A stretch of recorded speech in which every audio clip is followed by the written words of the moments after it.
ನಮಸ್ಕಾರ, ಗಂಗಾ ಐಎಎಸ್ ಕನ್ನಡ ಚಾನೆಲ್ಗೆ ಎಲ್ಲರಿಗೂ ಸ್ವಾಗತ. ನಾನು ಗಂಗಾ ಡಿಎಲ್. ಸ್ನೇಹಿತರೆ, ಇವತ್ತಿನ ಈ ಸೆಷನ್ನಲ್ಲಿ 2026 ಪ್ರಿಲಿಮ್ಸ್ ಮತ್ತು ಮೇನ್ಸ್ಗೆ ಉಪಯುಕ್ತವಾಗುವಂತಹ ಕರೆಂಟ್ ಅಫೇರ್ಸ್ ಅನ್ನು ನೋಡೋಣ. So current affairs is very important.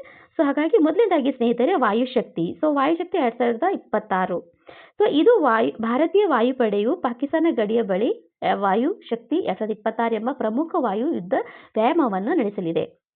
Okay, so ಇದು ಅನುಸರಿಸಿದ ಯುದ್ಧ ಪರಿಸರದಲ್ಲಿ ತನ್ನ ಸಂಪೂರ್ಣ ಆಕ್ರಮಣಕಾರಿ ಮತ್ತು ರಕ್ಷಣಾತ್ಮಕ ಸಾಮರ್ಥ್ಯವನ್ನು ಪ್ರದರ್ಶಿಸುವಂತಹ ಒಂದು ವಾಯುಶಕ್ತಿ ಅಥವಾ ವಾಯುಪಡೆ ಆಗಿರುವಂಥದ್ದು. ಓಕೆ, ಒಂದು ಆಕ್ಟಿವಿಟಿ ಆಗಿರುವಂಥದ್ದು. ಓಕೆ, ಸೊ ಹಾಗಾದ್ರೆ ಏನಿದು ವಾಯುಶಕ್ತಿ, ಇದರ ಬಗ್ಗೆ ನೋಡೋಣ.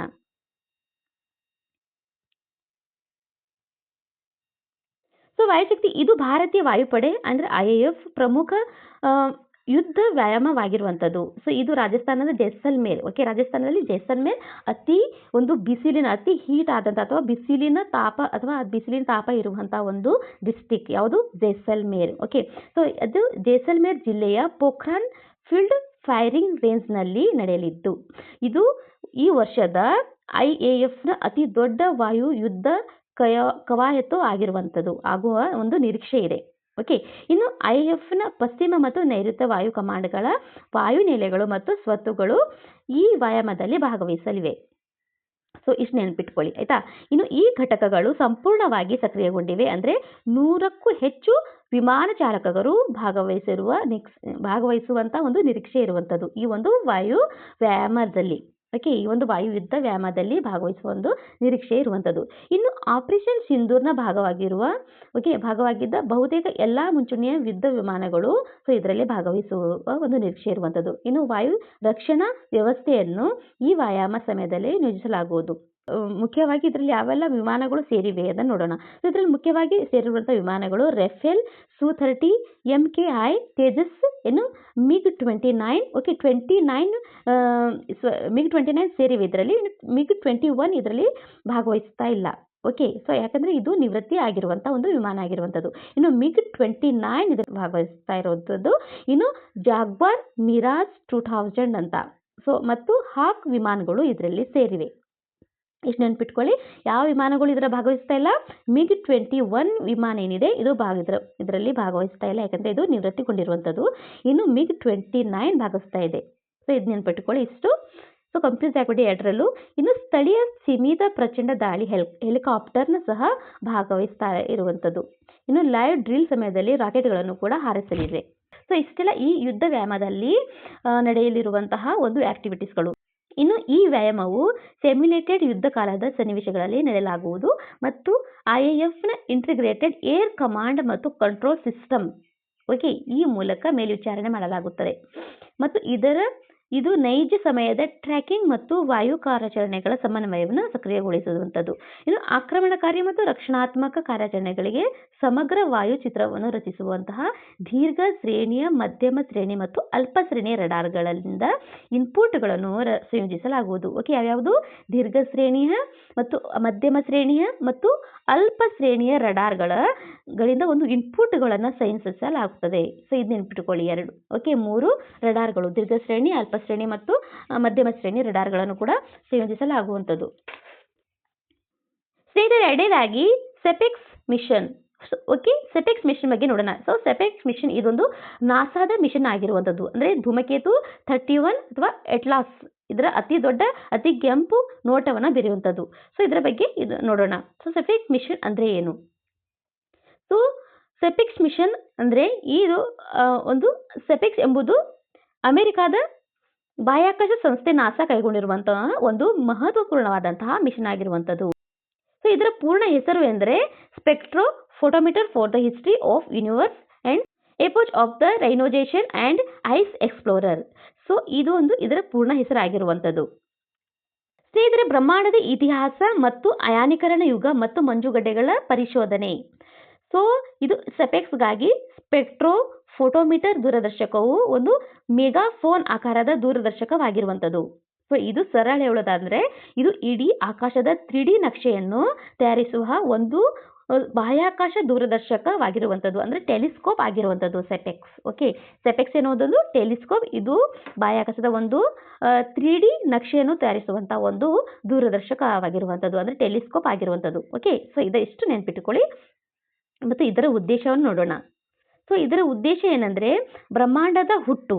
ಸೊ ಬ್ರಹ್ಮಾಂಡದ ಹುಟ್ಟು ಸುಮಾರು 13.8 ಮಿಲಿಯನ್ ವರ್ಷಗಳ ಹಿಂದೆ ನಡೆದ ಬಿಗ್ ಬ್ಯಾಂಗ್ ಥಿಯರಿ ನಂತರ ಬ್ರಹ್ಮಾಂಡ ಹೇಗೆ ವಿಸ್ತರಿಸಿತು ಎಂಬುದನ್ನು ಇದು ಅಧ್ಯಯನ ಮಾಡುವುದು. ಓಕೆ, ಸೊ ಇದರ ಮುಖ್ಯ ಉದ್ದೇಶ ಆಗಿರುವುದು ಯಾವುದು? ಸ್ಯಾಪೆಕ್ಸ್. ಇನ್ನು ಗ್ಯಾಲಕ್ಸಿಗಳ ಅಧ್ಯಯನ ಕೂಡ ಇದು ಮಾಡುವಂಥದ್ದು. ಏನಂದರೆ ಸುಮಾರು 45 ಕೋಟಿಗೂ ಹೆಚ್ಚು ಗ್ಯಾಲಕ್ಸಿಗಳನ್ನು ಮತ್ತು ತಮ್ಮ ಕ್ಷೀರಪಥದಲ್ಲಿರುವಂತಹ ಮಿಲ್ಕಿವೇ, ಯಾವುದು ಕ್ಷೀರಪಥದಲ್ಲಿರುವಂತಹ ನಮ್ಮದು ಯಾವುದು ಮಿಲ್ಕಿವೇ, 10 ಕೋಟಿ ನಕ್ಷತ್ರಗಳನ್ನು ಪರೀಕ್ಷಿಸುವಂಥದ್ದು. ಸೊ ಇದನ್ನು ಕೂಡ ಇದು ಪರೀಕ್ಷಿಸುವಂತಹ ಒಂದು ಏನಾಗಿದೆ ದೂರದರ್ಶಕವಾದ ಟೆಲಿಸ್ಕೋಪ್ ಆಗಿರುವಂಥದ್ದು ಸೆಪೆಕ್ಸ್. ಓಕೆ, ಇನ್ನು ಜೀವದ ಮೂಲ ಅಂದರೆ ಹುಡುಕಾಟ. ನಕ್ಷತ್ರಗಳು ಹುಟ್ಟುವ ಜಾಗದಲ್ಲಿ ನೀರು ಅಥವಾ ಜೈವಿಕ ಅಣುಗಳು ಅಂದರೆ ಆರ್ಗ್ಯಾನಿಕ್ ಮೊಲಿಕ್ಯುಲರ್ ಇವೆಯೇ ಅಥವಾ ಅವು ಇಲ್ಲ ಅನ್ನೋದನ್ನು ಇದು ಕಂಡುಹಿಡಿಯುವಂಥದ್ದು. ಮತ್ತು ಅಷ್ಟೇ ಅಲ್ಲ, ಇದು ಭೂಮಿಯ ಹೊರಗೆ ಜೀವಕ್ಕೆ ಪೂರಕವಾದಂತಹ ಪರಿಸರ ಎಲ್ಲಿದೆ ಎಂಬುದನ್ನು ತಿಳಿಯಲು ಕೂಡ ಇದು ಸಹಾಯವಾಗುವಂಥದ್ದು. ಇನ್ನು ಇದು ಆಕಾಶದಂತಹ ರೋಹಿತ ಸಮೀಕ್ಷೆಯನ್ನು ಒದಗಿಸುತ್ತೆ. ರೋಹಿತ್ ಅಂದರೆ ಸ್ಪೆಕ್ಟ್ರಮ್ ಅಂತ ಹೇಳಾಗತ್ತೆ. ಸ್ಪೆಕ್ಟ್ರಮ್ ಅಂದರೆ ನಕ್ಷತ್ರ ಅಥವಾ ಗ್ಯಾಲಕ್ಸಿಗಳಿಂದ ಬರುವ ಬೆಳಕನ್ನು ವಿಭಜಿಸಿದಾಗ ಸಿಗುವಂಥ ಏನು ಬಣ್ಣಗಳಿದ್ದಾವೆ, ಬಣ್ಣಗಳ ಸಾಲುಗಳನ್ನು ಏನಂತಾರೆ ರೋಹಿತ್ ಅಂತ ಹೇಳಲಾಗತ್ತೆ. ಓಕೆ, ಸೊ ರೋಹಿತ ಸಮೀಕ್ಷೆಯನ್ನು ಕೂಡ ಇದು ಒದಗಿಸುವಂಥದ್ದು. ಓಕೆ, ಕೊಡುವಂಥದ್ದು ಏನಂದರೆ ಇದು ನಕ್ಷತ್ರಗಳ ಮತ್ತು ಗ್ಯಾಲಕ್ಸಿಗಳ ಏನು ಬಣ್ಣಗಳಿರ್ತವೆ ಆ ಬಣ್ಣಗಳ ಸಾಲುಗಳನ್ನು ಇದು ಒದಗಿಸುವಂಥದ್ದು. ಮತ್ತು ಇದು ಮಾನವನ ಕಣ್ಣಿಗೆ ಗೋಚರಿಸದಿರುವಂತಹ ಕಾಸ್ಮಿಕ್ ಪ್ರಶ್ನೆಗಳಿಗೆ ಉತ್ತರಿಸುವಂತಹ ಪ್ರಬಲ ಸಾಧನವಾಗಿರುವಂಥದ್ದು ಅಥವಾ ಪ್ರಬಲ ಸಾಧನವಾಗಿರುವಂತಹ ಆಪ್ಟಿಕಲ್ ಮತ್ತು ನಿಯರ್ ಇನ್ಫ್ರಾರೆಡ್ ಬೆಳಕಿನಲ್ಲಿ ಆಕಾಶವನ್ನು ಸಮೀಕ್ಷೆ ಮಾಡುತ್ತದೆ. ಓಕೆ, ಸೊ ಈ ಒಂದು ಟೆಲಿಸ್ಕೋಪ್ ಇನ್ನು 2 ವರ್ಷಗಳ ನಿಯೋಜನೆ ಕಾರ್ಯಾಚರಣೆಯಲ್ಲಿ ಸೆಪೆಕ್ಸ್ ಏನಿದೆ ವೀಕ್ಷಣಾಲಯವು ಬ್ರಹ್ಮಾಂಡದ ಮೂಲವನ್ನು ಅನ್ವೇಷಿಸುವ ಸಲುವಾಗಿ ಕ್ಷೀರಪಥದಲ್ಲಿರುವಂತಹ 100 ದಶಲಕ್ಷಕ್ಕೂ ಹೆಚ್ಚು ನಕ್ಷತ್ರಗಳ ಜೊತೆಗೆ 450 ದಶಲಕ್ಷಕ್ಕೂ ಹೆಚ್ಚು ಗ್ಯಾಲಕ್ಸಿಯ ಡೇಟಾವನ್ನು ಸಂಗ್ರಹಿಸುತ್ತದೆ. ಸೊ ಇಷ್ಟು ನೆನ್ಪಿಟ್ಕೊಳ್ಳಿ. ಯಾವುದನ್ನು ನಾನು ಹೈಲೈಟ್ ಮಾಡಿದ್ದೇನೆ ಅದನ್ನು ನೀವು ನೋಟ್ಸ್ ಮಾಡ್ಕೊಂಡ್ರೆ ಆಯಿತು. ಓಕೆನಾ? ಸೊ ಇದನ್ನು ಕಂಪ್ಲೀಟಾಗಿ ಕೇಳಿ ಒಂದು ಕರೆಂಟ್ ಅಫೇರ್ಸನ್ನು ಮತ್ತು ಹೈಲೈಟ್ ಆಗಿರುವಂಥದ್ದು ನೋಟ್ಸ್ ಮಾಡ್ಕೊಳ್ಳಿ.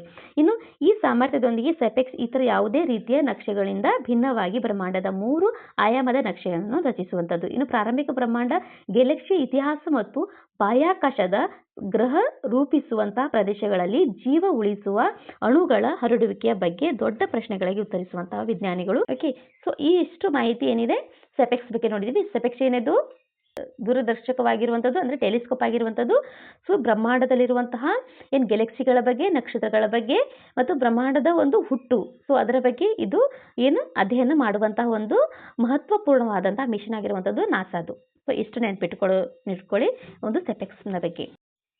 ಸೊ ನೆಕ್ಸ್ಟ್ ಏನಿದೆ, ನೆಕ್ಸ್ಟ್ ಸುದ್ದಿಯಲ್ಲಿರುವಂಥದ್ದು ಅರ್ಜೆಂಟೀನಾದ ಮೌಂಟ್ ಅಕಾನುಗುವಾ ಪರ್ವತ. ಓಕೆ, ಸೊ ಇದು ಯಾಕೆ ಸುದ್ದಿಯಲ್ಲಿದೆ ಅಂದರೆ ಇತ್ತೀಚೆಗೆ ರಕ್ಷಣಾ ಸಚಿವರು ನವದೆಹಲಿಯಿಂದ ಅರ್ಜೆಂಟೀನಾದ ಮೌಂಟ್ ಅಕಾನುಗುವಾ ಜಂಟಿ ಪರ್ವತಾರೋಹಣ ಏನಂದರೆ ದಂಡಯಾತ್ರೆಗೆ ಚಾಲನೆಯನ್ನು ನೀಡಿದರು. ಹಾಗಾಗಿ ಇದು ಸುದ್ದಿಯಲ್ಲಿ ಇರುವಂಥದ್ದು. ಸೊ ಇದು ಇಂಪಾರ್ಟೆಂಟ್ ಆಗತ್ತೆ. ಓಕೆ, ಸೊ ಮೌಂಟ್ ಅಕಾನುವಾ ಇದೆಲ್ಲಿದೆ? ಅರ್ಜೆಂಟೀನಾದ ಒಂದು ಪರ್ವತ ಆಗಿರುವಂಥದ್ದು.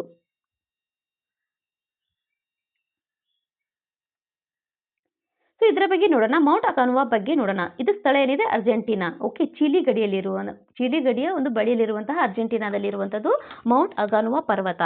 ಇದು ದಕ್ಷಿಣ ಅಮೆರಿಕದ ಅತಿ ಎತ್ತರದ ಪರ್ವತ ಮತ್ತು ಏಷ್ಯಾದ ಹೊರಗಿನ ಅತಿ ಎತ್ತರದ ಪರ್ವತವಾಗಿರುವಂಥದ್ದು. ಸೊ ದಕ್ಷಿಣ ಅಮೆರಿಕ ನೋಡಿದ್ರಲ್ಲ, ಸೊ ದಕ್ಷಿಣ ಅಮೆರಿಕಾದಲ್ಲಿ ಸೊ ಚಿಲಿ ಎಲ್ಲಿ ಬರ್ತದೆ ಅಂದರೆ ಇಲ್ಲಿ ಪಶ್ಚಿಮ ಸೈಡಿಗೆ ದಕ್ಷಿಣ ಪಶ್ಚಿಮ ಏನು ಭಾಗ ಇದೆ ದಕ್ಷಿಣ ಅಮೆರಿಕಾದ. ಸೊ ಈ ಭಾಗಕ್ಕೆ ಚಿಲಿ ಇರುವಂಥದ್ದು. ಚಿಲಿ ಅಂದರೆ ಒಂದು ಮೆಣಸಿನ ಕಾಯಿ ಏನಿರ್ತದೆ ಅದೇ ರೀತಿಯಾಗಿ ಇದರ ಸ್ಟ್ರಕ್ಚರ್ ಆಗಿರುವಂಥದ್ದು ಚಿಲಿ ದೇಶ. ಹಾಗಾಗಿ ಚಿಲಿ ಗಡಿಯಲ್ಲಿ ಇರುವಂಥದ್ದು ಒಂದು ಅರ್ಜೆಂಟೀನಾ. ಓಕೆ, ಚಿಲಿ ಗಡಿಯಲ್ಲಿ ಇರುವಂಥದ್ದು ಒಂದು ಅರ್ಜೆಂಟೀನಾ. ಸೊ ಅರ್ಜೆಂಟೀನಾದಲ್ಲಿ ಕಂಡು ಬರುವಂಥದ್ದು ಇದೇನು ಮೌಂಟ್ ಅಕಾನುಗುವಾ ಅನ್ನುವಂತಹ ಪರ್ವತ. Okay, hill. ಓಕೆ, ಒಂದು ಪರ್ವತ ಹಿಲ್ ಆಗಿರುವಂಥದ್ದು.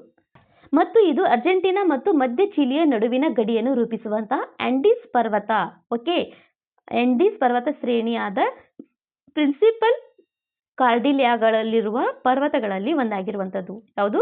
ಓಕೆ. ಆಂಡೀಸ್ ಪರ್ವತ ಶ್ರೇಣಿ ಇದು ದಕ್ಷಿಣ ಅಮೆರಿಕಾದಲ್ಲಿ ಲೊಕೇಟೆಡ್ ಆಗಿರುವಂಥದ್ದು, ಚಿಲಿ ದೇಶದಲ್ಲಿ ಲೊಕೇಟೆಡ್ ಆಗಿರುವಂಥದ್ದು ಮುಖ್ಯವಾಗಿ. ಓಕೆ. ಇದು ವಿಶ್ವದ 7 ಶಿಖರಗಳಲ್ಲಿ ಒಂದೆಂದು ಪರಿಗಣಿಸಲಾಗಿದೆ. ಸೊ ಪ್ರತಿ ಖಂಡದಲ್ಲಿರುವ 7 ಎತ್ತರದ ಪರ್ವತಗಳಲ್ಲಿಯೂ ಇದು ಒಂದು. ಯಾವುದು? ಒಂದು ಮೌಂಟ್ ಅಕೋನುಗುವಾ ಪರ್ವತ. ಇನ್ನು ಮೌಂಟ್ ಅಕೋನುಗುವಾ ಜ್ವಾಲಾಮುಖಿ ಒಂದು ಮೂಲವಾಗಿದೆ, ಆದರೆ ಇದು ಸ್ವತಃ ಸಕ್ರಿಯವಾಗಿಲ್ಲ. ಓಕೆ. ಇದೊಂದು ಜ್ವಾಲಾಮುಖಿಯ ಒಂದು ಮೂಲವಾಗಿರುವಂಥದ್ದು ಮೌಂಟ್ ಅಕಾನುಗುವಾ, ಆದರೆ ಇದು ಸಕ್ರಿಯವಾಗಿಲ್ಲ. ಸ್ನೇಹಿತರೆ, ಮೌಂಟ್ ಅಕಾನುಗುವಾ ರಚನೆಯನ್ನು ನೋಡೋಣ. ಸೊ ಇದರ ರಚನೆ ಹೇಗಾಗಿತ್ತು ಅಂದರೆ, ಇದು ಒಂದು ಫೋಲ್ಡೆಡ್ ಮೌಂಟೇನ್, ಅಂದರೆ ಮಡಿಕೆಯ ಆಕಾರದ ಮೌಂಟೇನ್ ಆಗಿರುವಂಥದ್ದು. ಫೋಲ್ಡೆಡ್ ಮೌಂಟೇನ್ ಅಂತ ಹೇಳ್ತಾರಲ್ಲ, ಫೋಲ್ಡೆಡ್ ಮೌಂಟೇನ್ ಅಂದರೆ ಈ ರೀತಿಯಾದಂಥ ಮೌಂಟೇನ್ ಆಗಿರುತ್ತವೆ. ಸೊ ಇದೊಂದು ಫೋಲ್ಡೆಡ್ ಮೌಂಟೇನ್. ಇನ್ನು ಇದು ಆಂಡೀಸ್ ಪರ್ವತ ಶ್ರೇಣಿಯ ಭಾಗವಾಗಿದ್ದು ಟೆಕ್ಟಾನಿಕ್ ಪ್ಲೇಟ್ನ ರಚನೆಯಿಂದಾಗಿ ರೂಪುಗೊಂಡಿರುವಂಥದ್ದು. ಸೊ ಯಾವಾಗ ಟೆಕ್ಟಾನಿಕ್ ಪ್ಲೇಟ್ನ ರಚನೆ ಆಗಿತ್ತು, ಸೊ ಆವಾಗಿಂದನೇ ಇದು ರಚನೆ ಆಗಿರುವಂಥದ್ದು ಫೋಲ್ಡೆಡ್ ಮೌಂಟೇನ್ ಆಗಿರುವಂಥದ್ದು ಮೌಂಟ್ ಅಕಾನುಗುವಾ. ಇದು ಪರ್ವತ. ಸೊ ಸ್ನೇಹಿತರೆ, ಇದರ ಜಿಯೋಲಾಜಿಕಲ್ ಬ್ಯಾಕ್ಗ್ರೌಂಡ್ ಅನ್ನು ನೋಡೋದಾದ್ರೆ, ಸೊ ಹಾಗಾದ್ರೆ ಪ್ಲೇಟ್ ಟೆಕ್ಟಾನಿಕ್ಸ್ ಯಾವಾಗ ನಡೆದಿತ್ತು? ಸೊ ಪ್ಲೇಟ್ ಟೆಕ್ಟಾನಿಕ್ಸ್ ಸುಮಾರು 8 ರಿಂದ 10 ಮಿಲಿಯನ್ ವರ್ಷಗಳ ಹಿಂದೆ ನಡೆದಂತಹ ಘಟನೆ. ಓಕೆ. ಇದು ಒಂದು ನ್ಯಾಚುರಲ್ ಘಟನೆ ಆಗಿರುವಂಥದ್ದು ಪ್ಲೇಟ್ ಟೆಕ್ಟಾನಿಕ್.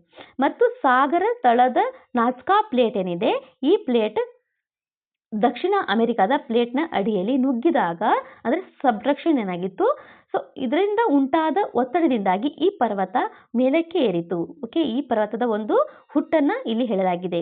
ಸೊ ಈ ಪರ್ವತ ಏನಾದ್ರು ಮೇಲಕ್ಕೆ ಏರಿತು. ಸೊ ಇನ್ನೊಂದ್ಸತಿ ನೋಡಿ, ಪ್ಲೇಟ್ ಟೆಕ್ಟಾನಿಕ್ ಅಂದರೆ ಸುಮಾರು 8 ರಿಂದ 10 ಮಿಲಿಯನ್ ವರ್ಷಗಳ ಹಿಂದೆ ನಡೆದಿತ್ತು.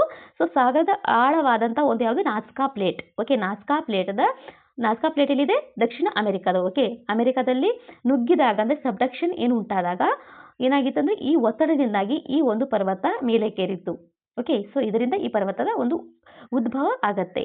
ಸೊ ಇದರ ತಳಭಾಗದಲ್ಲಿ ಸೊ ಸೆಡಿಮೆಂಟ್ರಿ ಏನು ಶಿಲೆಗಳು, ಓಕೆ, ಸೆಡಿಮೆಂಟ್ರಿ ರಾಕ್ಸ್, ಮತ್ತು ಮೇಲ್ಭಾಗದಲ್ಲಿ ಜ್ವಾಲಾಮುಖಿಯಿಂದ ಉಂಟಾದಂತಹ ಅಗ್ನಿಶಿಲೆಗಳು, ಅಂದರೆ ಇಗ್ನಿಷಿಯಸ್ ರಾಕ್ಸ್ಗಳು, ಮತ್ತು ರೂಪಾಂತರಗೊಂಡಂತಹ ಮೆಟಾಫಾರ್ಮಿಕ್ ಒಂದು ಶಿಲೆಗಳು, ಅಂದರೆ ಮೆಟಾಫಾರ್ಮಿಕ್ ಒಂದು ರಾಕ್ಸ್ ಏನಿದಾವೆ, ಈ 3 ರಾಕ್ಸ್ಗಳು ಸೊ ಈ ಒಂದು ಪರ್ವತದಲ್ಲಿ, ಅಂದರೆ ಮೌಂಟ್ ಅಕಾನುಗುವಾ ಪರ್ವತದಲ್ಲಿ ಈ 3 ರೀತಿಯ ಶಿಲೆಗಳಿವೆ. ಯಾವುದು? ಸೆಡಿಮೆಂಟ್ರಿ ರಾಕ್ಸ್, ಮತ್ತು ಇಗ್ನಿಷಿಯಸ್ ರಾಕ್ಸ್, ಮತ್ತು ಮೆಟಾಮಾರ್ಫಿಕ್ ರಾಕ್ಸ್. ಸೊ 3 ರೀತಿಯ ಶಿಲೆಗಳು, 3 ರೀತಿಯ ಸ್ಟೋನ್ಸ್ಗಳು ಇಲ್ಲಿ ಕಂಡು ಬರುವಂಥದ್ದು ಈ ಒಂದು ಪರ್ವತದಲ್ಲಿ. ಓಕೆ. ಇನ್ನು ಇದರ ಶಿಖರಗಳನ್ನು ನೋಡೋದಾದ್ರೆ, ಇದು ಉತ್ತರ ಮತ್ತು ದಕ್ಷಿಣ ಎಂಬ 2 ಶಿಖರಗಳನ್ನು ಹೊಂದಿರುವಂಥದ್ದು. ಓಕೆ. ಈ ಒಂದು ಪರ್ವತ ಉತ್ತರದಲ್ಲಿ ಒಂದು ಶಿಖರ ಮತ್ತು ದಕ್ಷಿಣದಲ್ಲಿ ಕೂಡ ಒಂದು ಶಿಖರವನ್ನು ಹೊಂದಿರುತ್ತದೆ. ಶಿಖರ ಅಂದರೆ ಪೀಕ್. ಓಕೆ. ಪೀಕ್ ಅನ್ನು ಹೊಂದಿರುವಂಥದ್ದು. ಇವುಗಳು ಕ್ರೆಸ್ಟಾ ಡೆಲ್ ಗ್ವಾನಾಕೋ ಅನ್ನುವಂತಹ ಒಂದು ಸುಮಾರು 100 ಕಿಲೋಮೀಟರ್ ಉದ್ದದ ಪರ್ವತ ಸಾಲನ್ನು ಸಂಪರ್ಕಿಸುವಂತಹ ಒಂದು ಪರ್ವತವಾಗಿರುವಂಥದ್ದು. ಓಕೆ.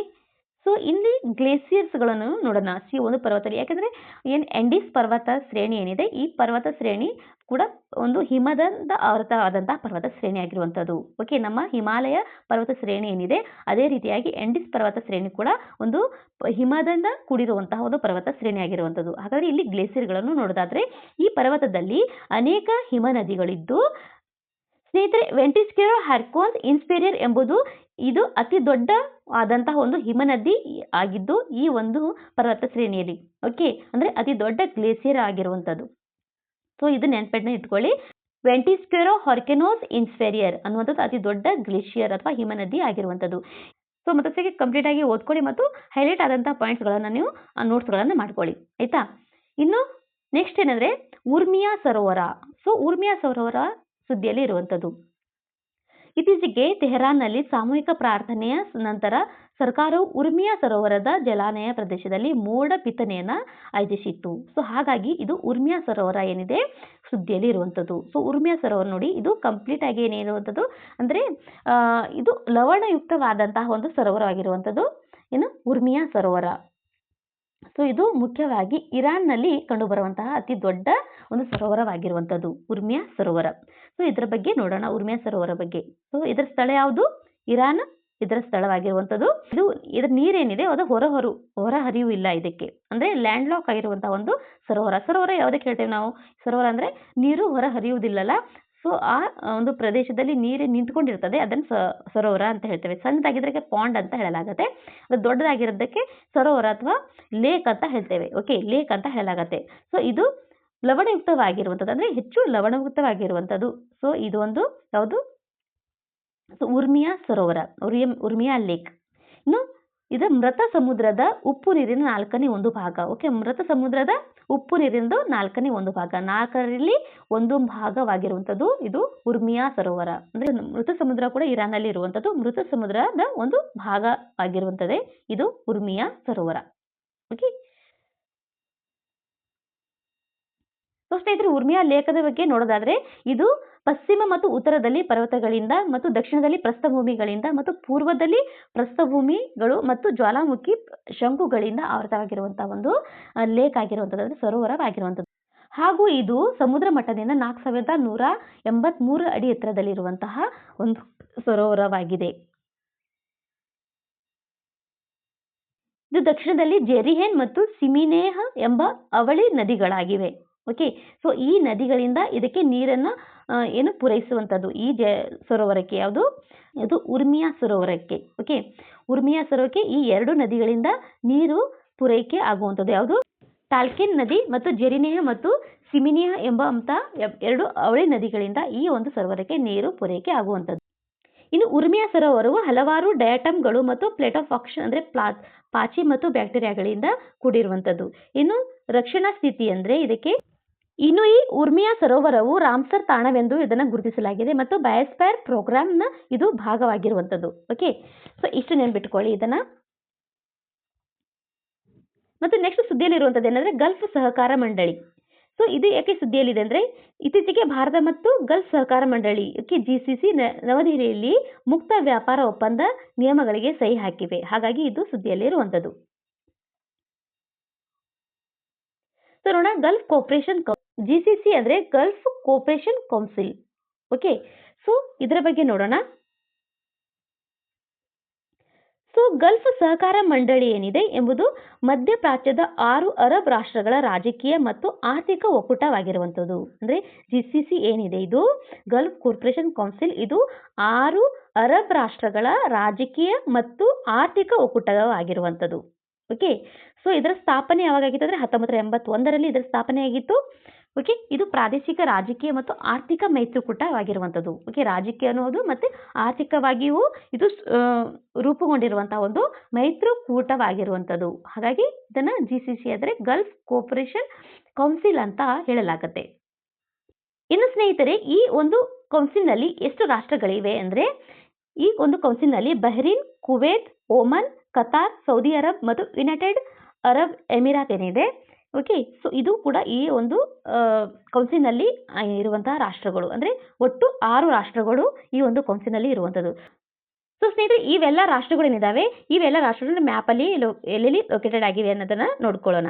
ಸೊ ಮೊದಲನೇದಾಗಿ ಬಹ್ರೀನ್ ಎಲ್ಲಿ ಕತಾರ್ನ ಉತ್ತರಕ್ಕೆ ಬರುವಂತಹ ಒಂದು ರಾಷ್ಟ್ರವಾಗಿರುವಂಥ ಬಹ್ರೀನ್. ಓಕೆ, ಸೊ ಇದು ಗಲ್ಫ್ ಆಫ್ ಪರ್ಷಿಯನ್ ಇದೆ. ಸೊ ಈ ಗಲ್ಫ್ ಆಫ್ ಪರ್ಷಿಯನ್ನಲ್ಲಿ ಕಂಡುಬರುವಂತಹ ಒಂದು ರಾಷ್ಟ್ರ ಬಹ್ರೀನ್. ಸೊ ಅದಾದ ನಂತರ ಕುವೈತ್. ಓಕೆ, ಕುವೈತ್ ಇಲ್ಲಿ ಕಂಡುಬರುವಂಥದ್ದು. ಅಂದರೆ ಇದೆಲ್ಲ ಸೌದಿ ಅರಬ್ನ ಒಂದು ಬೌಂಡ್ರಿ ಹೊಂದಿರುವಂತಹ ಬಾರ್ಡರ್ನ ಹೊಂದಿರುವಂತಹ ರಾಷ್ಟ್ರಗಳು ಇವೆ. ಸೌದಿ ಅರೇಬಿಯಾದ ಒಂದು ಬಾರ್ಡರ್ನ ಹೊಂದಿರುವಂತಹ ರಾಷ್ಟ್ರಗಳು. ಓಕೆ, ಕುವೈತ್ ಇಲ್ಲಿ ಕಂಡುಬರುವಂಥದ್ದು. ಇನ್ನು ಕತಾರ್. ಓಕೆ, ಸೊ ಇದಾದ ನಂತರ ಒಮನ್ ದೇಶ ಏನಿದೆ, UAE ಮತ್ತೆ ಸೌದಿ ಅರೇಬಿಯಾ ಮತ್ತು ಯೆಮನ್. ಸೊ ಈ ಒಂದು 3 ರಾಷ್ಟ್ರಗಳಿಗೆ ಇದು ಬೌಂಡ್ರಿಯನ್ನು ಹೊಂದಿರುವಂಥದ್ದು ಒಮನ್ ದೇಶ. ಓಕೆ, ಇದರ ಒಂದು ಪೂರ್ವಕ್ಕೆ ಬರುವಂಥದ್ದೇ ಅರೇಬಿಯನ್ ಸಿ. ಓಕೆ, ಓಮನ್ನ ಒಂದು ಪೂರ್ವಕ್ಕೆ ಬರುವಂಥದ್ದೇ ಅರೇಬಿಯನ್ ಸಿ. ಸೊ ಇಲ್ಲಿ ಮುಂಬೈನೇ ನಮಗೆ ನಿಯರೆಸ್ಟ್ ಆಗಿರುವಂಥದ್ದು ಓಮನ್ಗೆ. ಓಕೆನಾ. ಸೊ ಇದಾದ ನಂತರ ಕತಾರ್. ಸೊ ಇಲ್ಲೇ ಬರುವಂಥದ್ದು ಬಹ್ರೀನ್ನ ಜಸ್ಟ್ ಕೆಳಗಡೆ ಬರುವಂಥದ್ದೇ ಕತಾರ್ ಕಂಟ್ರಿ. ಸೊ ಅದಾದ ನಂತರ Saudi Arabia. So Saudi Arabia it is a biggest country in Gulf countries. Gulf ಕಂಟ್ರಿಯಲ್ಲಿ ಇದೊಂದು ಬಿಗ್ಗೆಸ್ಟ್ ಕಂಟ್ರಿ ಆಗಿರೋದು ಸೌದಿ ಅರೇಬಿಯಾ. ಸೊ ಇದಾದ ನಂತರ United Arab Emirates. So United Arab Emirates ಅಂದರೆ UAE ಅಂತ ಹೇಳಲಾಗುತ್ತೆ. ಸೊ UAE ಈ ಒಂದು ಪ್ಲೇಸ್ನಲ್ಲಿ ಲೊಕೇಟೆಡ್ ಆಗಿರುವಂಥದ್ದು ನೋಡಿ. ಸೊ UAE ಒಂದು ಓಮನ್ಗೆ ಕೂಡ ಬೌಂಡ್ರಿಯನ್ನು ಹೊಂದಿರುವಂಥದ್ದು. ಇನ್ನು ಸೌದಿ ಅರೇಬಿಯಾಗೂ ಹೌದು, ಮತ್ತು ಈ ಒಂದು ಗಲ್ಫ್ ಪರ್ಷಿಯನ್ ಅಂತ ಹೇಳ್ತೀವಿ, ಗಲ್ಫ್ ಆಫ್ ಪರ್ಷಿಯನ್. ಸೊ ಇದಕ್ಕೂ ಒಂದು ಬೌಂಡ್ರಿಯನ್ನು ಲೊಕೇಟೆಡ್ ಆಗಿರುವಂಥದ್ದು. ಸೊ ಇದು UAE. ಓಕೆ, ಸೊ ಇಲ್ಲಿ ಅಬುಧಾಬಿ ಇರುವಂಥದ್ದು. UAEನೇ ಒಂದು ಕ್ಯಾಪಿಟಲ್ ಯಾವುದು, ಅಬುಧಾಬಿ. ಸೊ ಇಷ್ಟು ನೆನಪಿಟ್ಕೊಳ್ಳಿ ಈ ಒಂದು 6 ರಾಷ್ಟ್ರಗಳ ಬಗ್ಗೆ. ಓಕೆ, ಸೊ ಇಷ್ಟು ನೋಡಿದ್ವಲ್ಲ 6 ರಾಷ್ಟ್ರಗಳು. ಮತ್ತು ಇದು ಸೌದಿ ಅರೇಬಿಯಾ ನೋಡಿದ್ವಿ. ಸೊ ಸೌದಿ ಅರೇಬಿಯಾದ ಒಂದು ಕ್ಯಾಪಿಟಲ್ ಯಾವುದು, ರಿಯಾದ್. ಓಕೆ, ರಿಯಾದ್ ಯಾವುದು? ಸೌದಿ ಅರೇಬಿಯಾದ ಕ್ಯಾಪಿಟಲ್. ಇನ್ನು ಉದ್ದೇಶ ಅಂದರೆ ಸದಸ್ಯರಲ್ಲಿ ಆರ್ಥಿಕ ಭದ್ರತೆ, ಸಾಂಸ್ಕೃತಿಕ ಮತ್ತು ಸಾಮಾಜಿಕ ಸಹಕಾರವನ್ನು ಬೆಳೆಸುವುದು ಇದರ ಮುಖ್ಯ ಉದ್ದೇಶ ಆಗಿರುವಂಥದ್ದು. ಈ ಸದಸ್ಯ ರಾಷ್ಟ್ರಗಳಿದ್ದಾವೆ, ಆ ರಾಷ್ಟ್ರಗಳಲ್ಲಿ ಆರ್ಥಿಕ ಭದ್ರತೆ ಮತ್ತು ಸಾಂಸ್ಕೃತಿಕ ಮತ್ತು ಸಾಮಾಜಿಕ ಸಹಕಾರವನ್ನು ಬೆಳೆಸುವುದು. ಓಕೆ, ಇದರ ಮುಖ್ಯ ಉದ್ದೇಶ. ಇದರ ಹಿನ್ನೆಲೆ ಏನಂದ್ರೆ, ಇದರ ರಚನೆ ಆಗಿದ್ದು ಯಾವಾಗ ಅಂದ್ರೆ ವಿಶೇಷವಾಗಿ ಇರಾನಿನ ಒಂದು ಕ್ರಾಂತಿ ನಡೆದಿದ್ದು 1979ರಲ್ಲಿ. ಓಕೆ, 1979ರಲ್ಲಿ. ಮತ್ತು ಇರಾನ್ ಮತ್ತು ಇರಾಕ್ ಎರಡರ ಯುದ್ಧ ನಡೆದಿತ್ತು. ಯಾವ ಒಂದು ವರ್ಷದಲ್ಲಿ ಅಂದರೆ 1980ರಿಂದ 1988ರಲ್ಲಿ, ಅದಕ್ಕೆ 1988ರ ಒಂದು ನಡುವಿನಲ್ಲಿ ಏನು ಯುದ್ಧ ನಡೆದಿತ್ತು. ಆ ಒಂದು ಸಮಯದಲ್ಲಿ ಈ ಒಂದು GCC ಅನ್ನುವಂತಹ ಒಂದು ಏನು ಗಲ್ಫ್ ಕೋಪರೇಷನ್ ಕೌನ್ಸಿಲ್ ಅನ್ನ ರಚನೆ ಮಾಡಲಾಗಿತ್ತು. ಓಕೆ, ಇದರ ಒಂದು ಕಚೇರಿಯಲ್ಲಿದೆ ರಿಯಾದ್ನಲ್ಲಿ ಇರುವಂಥದ್ದು. ರಿಯಾದ್ ಅದರ ಕ್ಯಾಪಿಟಲ್ ಅಂದರೆ ಸೌದಿ ಅರೇಬಿಯಾದ ಒಂದು ಕ್ಯಾಪಿಟಲ್ ಆಗಿರುವಂಥದ್ದು ರಿಯಾದ್. ಮತ್ತು ಇದರ ಅಧ್ಯಕ್ಷತೆಯು ದೇಶಗಳ ಹೆಸರುಗಳ ಪ್ರಕಾರ ವರ್ಣಮಾಲೆಯಂತೆ ಬದಲಾಗುತ್ತದೆ. ಓಕೆ, ಸೊ ಇದರ ಏನು ವರ್ಣಮಾಲೆ ಇದೆ ಅದರಂತೆ ಇದರ ದೇಶಗಳ ಏನು ಹೆಸರುಗಳ ಏನು ಅಧ್ಯಕ್ಷತೆಯ ಒಂದು ಸ್ಥಾನ ಕೂಡ ಬದಲಾಗ್ತಾ ಹೋಗುತ್ತೆ. ಇನ್ನು ಸ್ನೇಹಿತರೆ, ಭಾರತ ಮತ್ತು GCC ಮುಕ್ತ ವ್ಯಾಪಾರ ಏನಿದೆ ಅಂದ್ರೆ ಗಲ್ಫ್ ಕೋಪರೇಷನ್ ಕೌನ್ಸಿಲ್ ಇನ್ನು ಮುಕ್ತ ವ್ಯಾಪಾರ ಇದೆ, ಇದರ ಬಗ್ಗೆ ನೋಡೋಣ. ಭಾರತದಿಂದ ಗಲ್ಫ್ ಕೋಪರೇಷನ್ ವ್ಯಾಪಾರಕ್ಕೆ ಗಲ್ಫ್ ಕೋಪರೇಷನ್ ಮಂಡಳಿಗೆ ಹೋಗುವಂತಹ ರಫ್ತು ಆಗುವಂತಹ ವಸ್ತುಗಳು ಯಾವಂದ್ರೆ ಇಂಜಿನಿಯರಿಂಗ್ ಸರಕುಗಳು ಮತ್ತು ಅಕ್ಕಿ, ಜವಳಿ ಮತ್ತು ಯಂತ್ರೋಪಕರಣಗಳು ಮತ್ತು ರತ್ನಗಳು ಮತ್ತು ಆಭರಣಗಳು ಇದಕ್ಕೆ ರಫ್ತು ಆಗುವಂತಹ ವಸ್ತುಗಳು ನಮ್ಮ ಒಂದು ಭಾರತದಿಂದ. ಇನ್ನು ಭಾರತ ಈ ಒಂದು ಮಂಡಳಿಯಿಂದ ಆಮದು ಮಾಡಿಕೊಳ್ಳುವಂತಹ ವಸ್ತುಗಳಾವಂದ್ರೆ ಕಚ್ಚಾ ತೈಲ, LNG ಮತ್ತು ಪೆಟ್ರೋಕೆಮಿಕಲ್ಸ್ ಮತ್ತು ಚಿನ್ನದಂತಹ ಅಮೂಲ್ಯ ಲೋಹಗಳನ್ನು ಕೂಡ ಇದು ಆಮದು ಮಾಡಿಕೊಳ್ಳುತ್ತದೆ ಈ ಒಂದು ಮಂಡಳಿಯಿಂದ. ಓಕೆ, ಇಷ್ಟು ನೆನ್ಪಿಟ್ಕೊಂಡ್ರೆ ಸಾಕು. ಯಾವುದೆಲ್ಲ ವಸ್ತುಗಳು ರಫ್ತು ಆಗುತ್ತವೆ ಈ ಒಂದು ಗಲ್ಫ್ ಕೋಪರೇಷನ್ ಕೌನ್ಸಿಲ್ಗೆ, ಇನ್ನು ಯಾವೆಲ್ಲ ವಸ್ತುಗಳು ಆಮದು ಮಾಡಿಕೊಳ್ತದೆ ಭಾರತ, ಇಷ್ಟು ನೆನ್ಪಿಟ್ಕೊಂಡ್ರೆ ಸಾಕು ಇದರಲ್ಲಿ. ಓಕೆ, ಇನ್ನು ನೆಕ್ಸ್ಟ್ ಹಡ್ಸನ್ ನದಿ ಏನಿದೆ, ಸೊ ಇದು ಸುದ್ದಿಯಲ್ಲಿರುವಂಥದ್ದು. ಸೊ ಇದು ಯಾಕೆ ಸುದ್ದಿಯಲ್ಲಿರುವಂಥದ್ದಂದ್ರೆ ನ್ಯೂಯಾರ್ಕ್ ಮತ್ತು ನ್ಯೂಜೆರ್ಸಿ ಇತ್ತೀಚೆಗೆ ಟ್ರಂಪ್ ಆಡಳಿತದ ವಿರುದ್ಧ ಹಡ್ಸನ್ ನದಿಯ ಕೆಳಗೆ ಹೊಸ ರೈಲು ಸುರಂಗಕ್ಕಾಗಿ $16 ಮಿಲಿಯನ್ ಫೆಡರಲ್ ನಿಧಿಯನ್ನ ಸ್ಥಗಿತಗೊಳಿಸಿದ್ದಕ್ಕಾಗಿ ಇದು ಸುದ್ದಿಯಲ್ಲಿರುವಂಥದ್ದು. ಯಾವುದು? ಹಡ್ಸನ್ ನದಿ. ಓಕೆ, ಸೊ ಸ್ನೇಹಿತರೆ, ಹಡ್ಸನ್ ನದಿ ಬಗ್ಗೆ ನೋಡೋಣ. ಹಡ್ಸನ್ ನದಿ ಏನಿದೆ ಇದೊಂದು ಯುನೈಟೆಡ್ ಸ್ಟೇಟ್ಸ್ನ ನ್ಯೂಯಾರ್ಕ್ನ ಒಂದು ರಾಜ್ಯ ಏನಿದೆ ಆ ರಾಜ್ಯದಲ್ಲಿರುವಂತಹ ಒಂದು ನದಿ. ಓಕೆ, ಹಡ್ಸನ್ ನದಿ.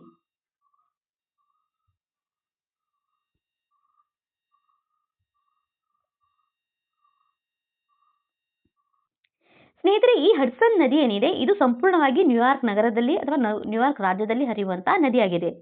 ಇನ್ನು ಇದು ನ್ಯೂಯಾರ್ಕ್ ಮತ್ತು ನ್ಯೂಜೆರ್ಸಿ ನಡುವಿನ 34 ಕಿಲೋಮೀಟರ್ನ ಗಡಿಯನ್ನ ರೂಪಿಸುವಂತಹ ಒಂದು ನದಿ.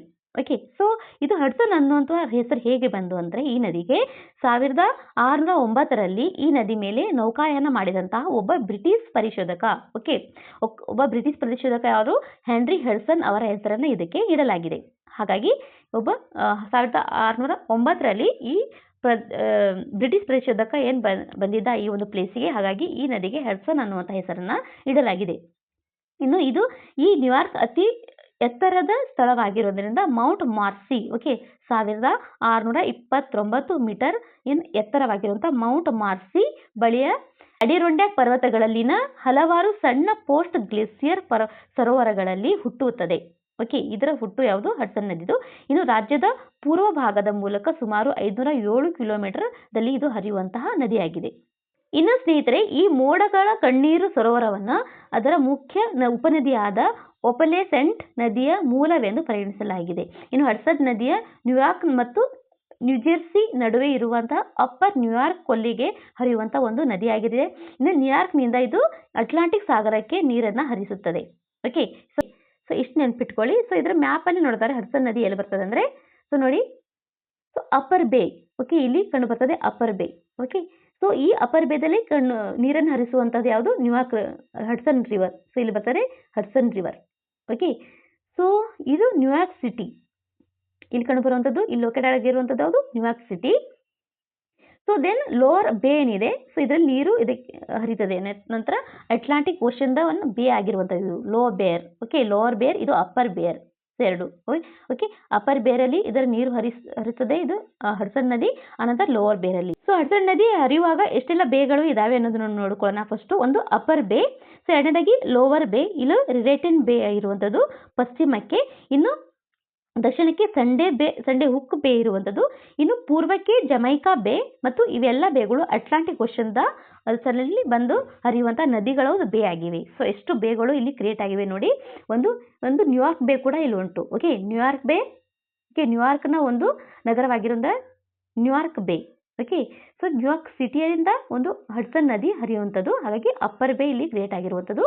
ಇನ್ನು ಲೋವರ್ ಬೇ ಕೂಡ ಇಲ್ಲಿ ಕ್ರಿಯೇಟ್ ಆಗಿರುವಂಥದ್ದು. ಓಕೆ, ಇದರಿಂದ ಇನ್ನು ನ್ಯೂಯಾರ್ಕ್ನಿಂದ ಇನ್ನು ಜಮೈಕಾ ಬೇ ಕೂಡ ಇಲ್ಲಿ ಕ್ರಿಯೇಟ್ ಆಗಿರುವಂಥದ್ದು. ಸೊ ಇಷ್ಟೆಲ್ಲ ಬೇಗಳು ಈ ಒಂದು ಅಟ್ಲಾಂಟಿಕ್ ಓಷನಲ್ಲಿ ಇಲ್ಲಿ ಕೊಂಡು ಬರುವಂತಹ ಬೇಗಳು. ಓಕೆ, ಇಷ್ಟು ನೋಡಿದ್ವಿ ಈ ಮಾಹಿತಿ ಈ ಒಂದು ಹಡ್ಸನ್ ನದಿದು. ಸೊ ಸ್ನೇಹಿತರೆ, ಇನ್ನು ನೆಕ್ಸ್ಟ್ ಸುದ್ದಿಲಿರುತ್ತದೆ ಅಂದರೆ Sharada river. So Sharada river ಬಗ್ಗೆ ನೋಡೋಣ. ಸೊ ಇದು ಯಾಕೆ ಸುದ್ದಿಯಲ್ಲಿದೆ ಅಂದರೆ, ಉತ್ತರಾಖಂಡದ ಮುಖ್ಯಮಂತ್ರಿ ಇತ್ತೀಚೆಗೆ ಚಂಪಾವತ್ ಜಿಲ್ಲೆಯ ತನಕ್ಪುರದಲ್ಲಿ ಶಾರದಾ ರಿವರ್ ಕಾರಿಡಾರ್ಗೆ ಅಡಿಪಾಯವನ್ನು ಹಾಕಿದ್ರು. ಹಾಗಾಗಿ ಶಾರದಾ ರಿವರ್ ಏನಿದೆ ಸುದ್ದಿಯಲ್ಲಿ ಇರುವಂಥದ್ದು. ಹಾಗಾಗಿ ಇದು ಇಂಪಾರ್ಟೆಂಟ್ ಅನ್ನ ಹೊಂದಿರುವಂಥದ್ದು ಶಾರದಾ ರಿವರ್. ಸೊ ಬನ್ನಿ ಶಾರದಾ ರಿವರ್ ಬಗ್ಗೆ ನೋಡೋಣ. ಸೊ ನೋಡಿ, ಶಾರದಾ ರಿವರ್ ಹರಿಯುವಂತಹ ಒಂದು ಸ್ಥಳ. ಸೊ ಉತ್ತರಾಖಂಡದಲ್ಲಿ ಹರಿಯುವಂತಹ ಒಂದು ಸ್ಥಳವಾಗಿರುವಂಥದ್ದು ಶಾರದಾ ರಿವರ್. ಸೊ ಸ್ನೇಹಿತರೆ, ಶಾರದಾ ರಿವರ್ ಬಗ್ಗೆ ನೋಡೋದಾದ್ರೆ, ಇದು ಉತ್ತರ ಭಾರತದ ಪಶ್ಚಿಮ ನೇಪಾಳದ ಗಡಿ ಆಚೆಗಿನ ನದಿ ಆಗಿರುವಂಥದ್ದು. ಉತ್ತರ ಭಾರತ ಗಡಿ ಆಚೆಗೆ ಹುಟ್ಟುವಂಥ ಒಂದು ರಿವರ್ ಶಾರದಾ ರಿವರ್. ಅಂದರೆ ನಮ್ಮ ನೇಪಾಳದಲ್ಲಿ ಹುಟ್ಟುವಂಥದ್ದು, ಪಶ್ಚಿಮ ನೇಪಾಳದಲ್ಲಿ. ಓಕೆ, ಪಶ್ಚಿಮ ನೇಪಾಳದಲ್ಲಿ ಹುಟ್ಟುವಂಥ ಒಂದು ನದಿ ಆಗಿದೆ ಶಾರದಾ ರಿವರ್. ಓಕೆ, ಇನ್ನು ಇದು ನಂದಾದೇವಿ ಪರ್ವತ ಶ್ರೇಣಿ, ಓಕೆ, ಪೂರ್ವ ಇಳಿಜಾರದಲ್ಲಿ ಮತ್ತು ಹಿಮಾಲಯ ಉತ್ತರಾಖಂಡದ ದೂರದ ಉತ್ತರದಲ್ಲಿ ಕಾಳಿ ನದಿಯಾಗಿ ಹುಟ್ಟುವಂಥದ್ದು. ಓಕೆ, ಶಾರದಾ ನದಿ ಏನು ಕಾಳಿ ನದಿಯಾಗಿ ಹುಟ್ಟುವಂಥದ್ದು ಉತ್ತರದಲ್ಲಿ. ಓಕೆ, ಯಾವುದು ಹಿಮಾಲಯದ ಉತ್ತರಾಖಂಡದ ದೂರದ ಉತ್ತರದಲ್ಲಿ ಕಾಳಿ ನದಿಯಾಗಿ ಇದು ಹುಟ್ಟುತ್ತದೆ. ಆದರೆ ನಂದಾದೇವಿ ಪರ್ವತ ಶ್ರೇಣಿಯಲ್ಲಿ ಪೂರ್ವದಲ್ಲಿ ಇಳಿಜಾರೇನಿದೆ, ಆ ಇಳಿಜಾರಿನಲ್ಲಿ ಇದು ಶಾರದಾ ನದಿಯ ರೂಪದಲ್ಲಿ ಹುಟ್ಟುವಂಥದ್ದು. ಓಕೆ, ಸಾಮಾನ್ಯವಾಗಿ ಈ ನದಿಯು ದಕ್ಷಿಣ ನೈಋತ್ಯಕ್ಕೆ ಹರಿದು ಅದು ಉತ್ತರಾಖಂಡ ಮತ್ತು ನೇಪಾಳದ ನಡುವಿನ ಗಡಿಯನ್ನು ರೂಪಿಸುತ್ತದೆ. ಓಕೆ, ಉತ್ತರಾಖಂಡ ಲೊಕೇಟೆಡ್ ಆಗಿರುವಂಥದ್ದು ಈ ಒಂದು ನೇಪಾಳ. ಸೊ ಇದು ನೇಪಾಳ ಅನ್ಕೊಳ್ಳಿ, ಇಲ್ಲಿ ಉತ್ತರಾಖಂಡ ಲೊಕೇಟೆಡ್ ಆಗಿರುವಂಥದ್ದು. ಸೊ ಉತ್ತರಾಖಂಡದ ಒಂದು ಗಡಿ ಪ್ರದೇಶ ಏನಿದೆ, ಈ ಗಡಿ ಪ್ರದೇಶನ ಇದು ರೂಪಿಸುತ್ತದೆ ಶಾರದಾ ರಿವರ್. ಓಕೆ, ಉತ್ತರಾಖಂಡದ ಗಡಿಯನ್ನು ರೂಪಿಸುವಂಥದ್ದು ಶಾರದಾ ರಿವರ್. ಇನ್ನು ಸ್ನೇಹಿತರೆ, ಇದು ಪರ್ವತಗಳಿಂದ ಇಳಿದು ಬಾರ್ಮೆಡಿಯೋ ಮಂಡಿ ಅಂದರೆ ನೇಪಾಳದಲ್ಲಿರುವಂತಹ ಒಂದು ಇಂಡೋ ಗಂಗಾ ಪ್ಲೇನ್ ಏನಿದೆ, ಇಂಡೋ ಗಂಗಾ ಬಯಲು ಪ್ರದೇಶದಲ್ಲಿ ಇದು ಹರಿಯುವಂಥದ್ದು. ನಂತರ ಇದು ಯಾವುದು ಶಾರದಾ ಬ್ಯಾರೇಜ್ಗಿಂತ ಇದು ಅಗಲವಾಗುತ್ತದೆ. ಓಕೆ, ಈ ಬ್ಯಾರೇಜ್ನ ಅಗಲವಾಗಿ ಈ ಬಿಂದುವಿನ ಕೆಳಗೆ ಏನಾಗುತ್ತೆ ಅಂದರೆ ಶಾರದಾ ನದಿಯಾಗಿ ಇದು ಹರಿಯುತ್ತದೆ. ಓಕೆ, ಶಾರದಾ ನದಿಯಾಗಿ ಇದು ಹರಿಯುವಂಥದ್ದು. ಶಾರದಾ ನದಿಯಾಗಿ ಇದು ಹರಿಯುವಂಥದ್ದು. ಓಕೆ ಸ್ನೇಹಿತರೆ, ಶಾರದಾ ನದಿಯ ಒಂದು ಲೊಕೇಶನ್ ನೋಡೋದಾದ್ರೆ, ಇದು ನೋಡಿ, ಇಲ್ಲಿ ಮಾನ್ ಸರೋವರ್ ಲೇಕ್ ಇರುವಂಥದ್ದು. ಓಕೆ, ಯಾವುದು ನೇಪಾಳದ ಉತ್ತರಗೆ ತಿಬ್ಬತ್ ಅಂತ ಹೇಳ್ತಲ್ವಾ, ಟಿಬೆಟಿಯನ್ ಪ್ಲಾಟು, ಇಲ್ಲಿ ಮಾನ್ ಸರೋವರ ಏನಿದೆ ಇಲ್ಲಿ ಲೊಕೇಟೆಡ್ ಆಗಿರುವಂಥದ್ದು. ಸೊ ಈ ಒಂದು ಪೀಕ್, ಯಾವುದೊಂದು ಪೀಕ್, ಗುರುಲಾ ಮಂದಾತಾ ಪೀಕ್ ಅನ್ನುವಂಥದ್ದು ಇಲ್ಲಿ ಒಂದು ಲೊಕೇಟೆಡ್ ಆಗಿರುವಂಥ ಗುರುಲಾ ಮಂದಾತಾ ಪೀಕ್. ಓಕೆ, ಸೊ ಈ ಒಂದು ಪೀಕ್ನಿಂದ ಸೊ ಜಸ್ಟ್ ಕೆಳಗಡೆ ಬಂದರೆ ಇಲ್ಲಿ ಇದು ಉತ್ತರಾಖಂಡ. ಓಕೆ, ಸೊ ಸ್ನೇಹಿತರೆ, ಈ ಶಾರದಾ ರಿವರ್ ಏನಿದೆ ಮೊದಲು ಕಾಲಿ ರಿವರ್ ಆಗಿ ಹುಟ್ಟುವಂಥದ್ದು. ಸೊ ಆನಂತರ ಶಾರದಾ ರಿವರ್ ಆಗಿ ಮುಂದೆ ಹರಿಯುತ್ತದೆ. ಏನು ಬ್ಯಾರಿಕೇಡ್ ಏನು ಕಟ್ಟಿದ್ದಾರೆ ಇದಕ್ಕೆ, ಸೊ ಈ ಬ್ಯಾರಿಕೇಡ್ ನಂತರ ಇದು ಶಾರದಾ ರಿವರ್ ಆಗಿ ಹುಟ್ಟುವಂಥದ್ದು. ಓಕೆ, ಶಾರದಾ ರಿವರ್ ಆಗಿ ಹುಟ್ಟಿ ಮುಂದೆ ಯಾವ ಒಂದು ನದಿಗೆ ಇದು ಜಾಯಿನ್ ಆಗುತ್ತೆ ಅಂದರೆ ಘಾಗ್ರಾ ರಿವರಿಗೆ. ಓಕೆ, ಘಾಗ್ರಾ ನದಿಗೆ ಇದು ಜಾಯಿನ್ ಆಗುವಂಥದ್ದು. ಸೊ ಘಾಗ್ರಾ ನದಿ ಏನಿದೆ, ಸೊ ಈ ಘಾಗ್ರಾ ನದಿ ಯಾವ ನದಿಯ ಒಂದು ಉಪನದಿಯಾಗಿದೆ ಅಂದರೆ ಘಾಗ್ರಾ ನದಿ ಏನಿದೆ ಗಂಗಾ ನದಿಯ ಒಂದು ಉಪನದಿ ಆಗಿರುವಂಥದ್ದು ಘಾಗ್ರಾ ನದಿ.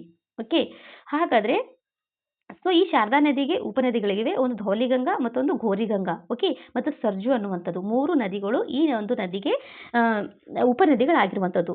ಸೊ ಮೊದಲು ಕಾಲಿ ರಿವರ್ ಆಗಿ ಹುಟ್ಟುತ್ತದೆ, ಆನಂತರ ಶಾರದಾ ನದಿ ಅಂತ ಹೆಸರು ಬರ್ತದೆ. ಆನಂತರ ಆ ಶಾರದಾ ನದಿ ಏನಾಗಿದೆ ಘಾಗ್ರಾ ನದಿಗೆ ಬಂದು ಸೇರುತ್ತದೆ. ಓಕೆ, ಘಾಗ್ರಾ ನದಿಗೆ ಬಂದು ಜಾಯಿನ್ ಆಗುವಂಥದ್ದು. ಇನ್ನು ಘಾಗ್ರಾ ನದಿ ಏನಿದೆ ಇದು ಗಂಗಾ ನದಿಯ ಒಂದು ಉಪನದಿ. ಓಕೆ, ಇಷ್ಟು ನೆನ್ಪಿಟ್ಕೊಂಡ್ರೆ ಸಾಕು. ಸೊ ಬನ್ನಿ ನೋಡೋಣ ಏನಂದರೆ ನಂತರ ಈ ಶಾರದಾ ನದಿಯು ಉತ್ತರ ಪ್ರದೇಶ ರಾಜ್ಯದ ಮೂಲಕ ಆಗ್ನೇಯಕ್ಕೆ ಪ್ರವೇಶಿಸುತ್ತದೆ. ಓಕೆ, ಮತ್ತು ಸುಮಾರು 480 ಕಿಲೋಮೀಟರ್ ಹರಿಯುವಂತಹ ಬಹ್ರೈಚ್ನ ನೈಋತ್ಯಕ್ಕೆ ಘಾಗ್ರಾ ನದಿಯನ್ನು ಸೇರುವಂಥದ್ದು.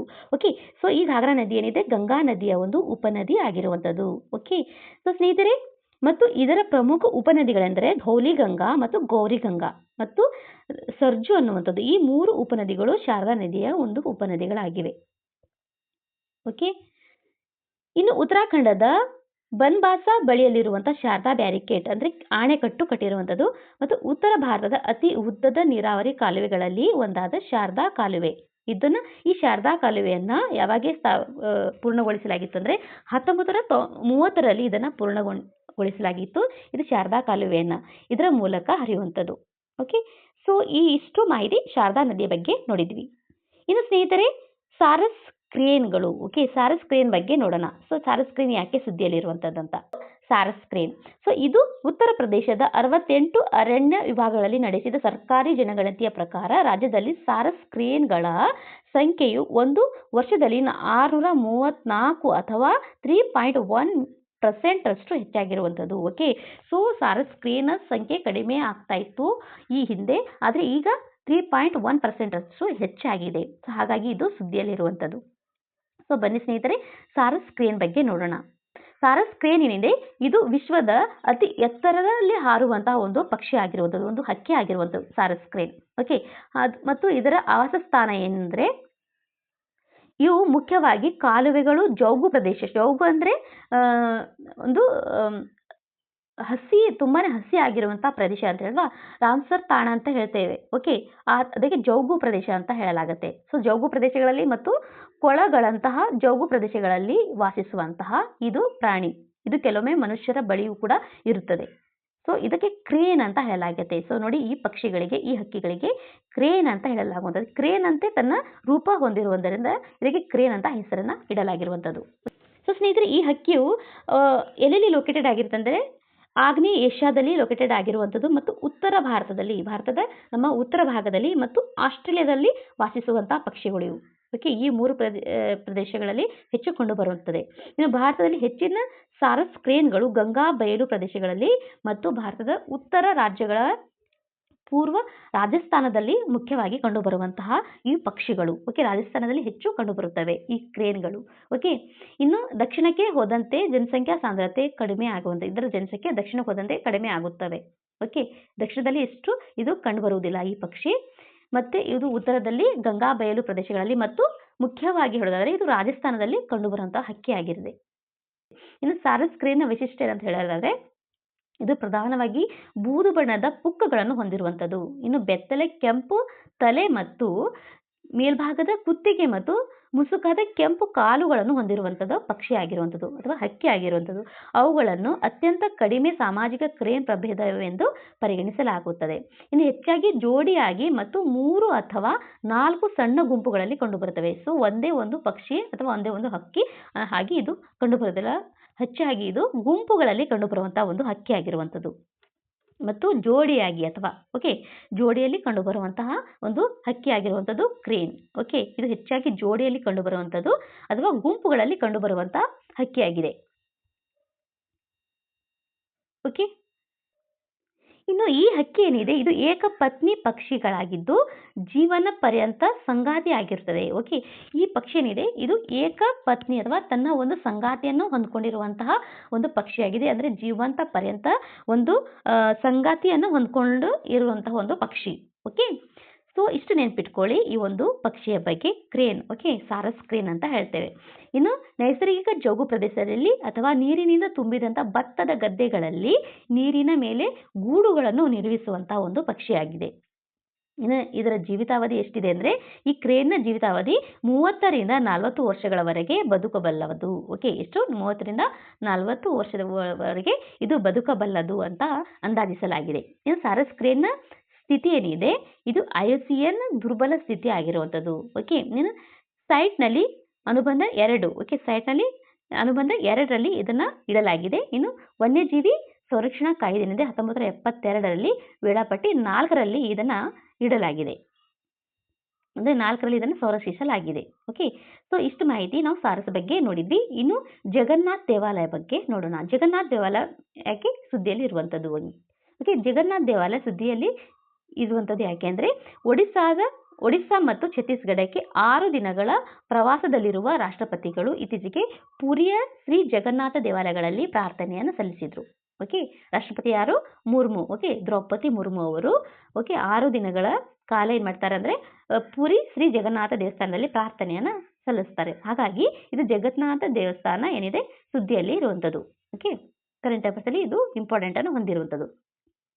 ಇನ್ನು ಜಗನ್ನಾಥ ದೇವಾಲಯ ಬಗ್ಗೆ ನೋಡಿದರೆ ಇದು ಒಡಿಸ್ಸಾದ ಪುರಿಯಲ್ಲಿರುವಂಥ ಒಂದು ಹಿಂದೂ ದೇವಾಲಯವಾಗಿದೆ. ಓಕೆ, ಜಗನ್ನಾಥ ದೇವಾಲಯ ಹಿಂದೂ ದೇವಾಲಯವಾಗಿರುವಂಥದ್ದು.